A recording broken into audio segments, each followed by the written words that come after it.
Finally সেই খুশির দিনটা চলে এলো। বলছি কি খুশির দিন তোমাদের বলছি। সকাল সকাল একদম স্নান করে পুরো ফ্রেশ হয়ে রুমটা পুরো গুছিয়ে নিয়ে চলে এলাম রান্নাঘরে।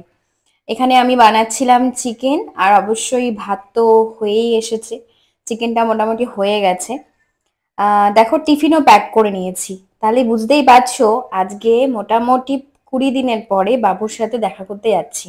তো সেখানে বাবুর পছন্দের কিছু খাবার ছিল যেগুলো ও হোস্টেলে পেলেও আমি তো মা, মানে আমার কোনো মতেই মন মানতে চাইছিল না। ওই জন্য একটুখানি ওর জন্য চিকেন, একটু রাইস, একটু সবটা মিলিয়ে ওর ড্রেসের দরকার ছিল। 9 তারিখে একটা হোয়াইট কালারের ড্রেস লাগবে, সেইগুলো, চিড়ে ভাজার প্যাকেট, কেক, আর আমটক, মানে যেটা ও তো ওখানে খেতে পাবে না, না মানে হোস্টেলে তো স্পেশালি ওগুলোকে আলাদা করে দেওয়া হবে না।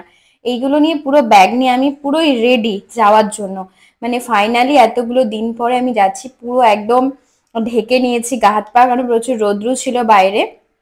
একদম চলে এলাম মালদা।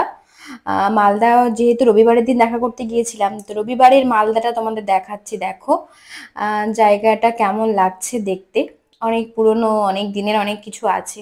একটা ডাবও কিনে নিলাম বাবুর জন্য, কারণ ওকে আমি ফোন করেছিলাম। এই দেখো ফাইনালি আমার বাবুর সাথে আমার দেখা। মানে কতটা যে শান্তি পেয়েছি, মানে এতগুলো দিন পর, মানে এর আগে কখনো বাবুকে ছেড়ে আমি এতগুলো দিন থাকিনি।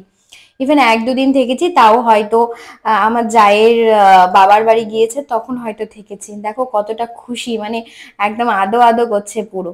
তো ওকে 2 ঘন্টার জন্য মানে বেরোবার একটা পারমিশন পেয়েছিলাম, সেই জন্য স্টেশনের কাছে একটা জায়গাতে গিয়ে ওকে নিয়ে বসে পড়েছিলাম। একটা সাইলেন্ট জায়গা দরকার ছিল যেখানে আমার বাবুকে নিয়ে আমি একটু সময়টা কাটাতে পারবো। ও তো ভীষণ খুশি, এত কিছু বলছে, মা আমি তো এত কিছু একসাথে খেতেই পারবো না। তো আমি বললাম বাবা তুমি আস্তে আস্তে করে খাও, দেখো দেখছি কি এনেছি না এনেছি। হ্যাঁ, তো ভীষণ খুশির একটা দিন, ভাবলাম তোমাদের সাথে শেয়ার না করে কি আমার ভালো লাগে বলো। আর বাবু যেদিন হোস্টেল যায় তোমরা সেদিন অনেকে অনেক রকম মেসেজ করেছিলে। যাই হোক তোমাদের জন্য এই ভিডিওটা তোমরা দেখো, যে ফাইনালি বাবুর সাথে আমার দেখা হলো। আর বাবুকে নিয়ে পুরো বসে পড়েছি অনেক গল্প করতে। হোস্টেলে কতগুলো ফ্রেন্ড হয়েছে, ও কিরকম এনজয় করছে, ও তো ভীষণ খুশি।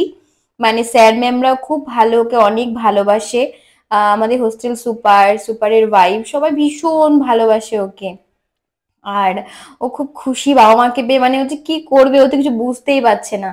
যাই হোক ফাইনালি ওর বাবা ওকে একটু ডাবের জল খাইয়ে দিচ্ছে। মানে ওর বাবা তো ভীষণ এক্সাইটেড ছিল এতগুলো দিন। ছেলে মানুষটা তো আর আমাদের মতো মন খারাপ কান্না করে না, ছেলেরা ভীষণ চাপা স্বভাবের হয়, সেটা আমরা সবাই জানি। আমরা মেয়েরা একটু হাউমাউ করে কেঁদে ফেলি, বাট ছেলেরা কিন্তু অনেক চাপা। যাই হোক এই ভ্লগটা আমি কখনো রান্নার ভ্লগ এইভাবে ভ্লগ দিইনি, ডেলি ভ্লগ আজ দিলাম।